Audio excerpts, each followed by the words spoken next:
நான் சமாதானத்தை நாடுகிறேன், அவர்களோ நான் பேசும்பொழுது யுத்தத்துக்கு எத்தனப்படுகிறார்கள். நான் சமாதானத்தை நாடுகிறேன், அவர்களோ நான் பேசும்பொழுது யுத்தத்திற்கு எத்தனை சண்டைக்கு ஆயத்தமாகறாங்க.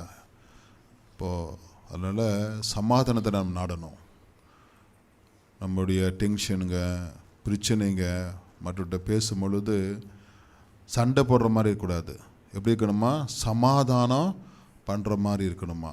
இந்த வார்த்தை எப்படின்னாக்கா, மற்றவங்க பேசும்பொழுது அவங்க ஏதோ ஒரு கோபத்தை வச்சுட்டு பழைய கோபம் ஏதாவது நம்ம அவங்களுக்கு மரியாதை கொடுக்காம இருந்திருப்போம், ஏதாவது சொல்லியிருப்போம், அதெல்லாம் மனசில் வச்சுட்டு நம்ம பேசும்பொழுது அவங்க என்ன பண்ணுவோம்னாக்கா சமாதானமாக பேச மாட்டாங்க. அந்த திடீர்னு அந்த எண்ணத்தை உள்ளே கொண்டு வந்து வார்த்தை மூலியமாக கோபம் வெளிப்படுத்துவாங்க. அதான் பைபிள் சொல்லுது, அப்படி பண்ணக்கூடாது. வாசிக்கலாம் வசனத்தை. நான் சமாதானத்தை நாடுகிறேன், அவர்களோ நான் பேசும் பொழுது யுத்தத்திற்கு எத்தனைப்படுகிறார்கள். அவசரப்படுறாங்க, யுத்தம் சண்டைக்கு என்ன பண்ணுறாங்க, அவசரப்படுறாங்க.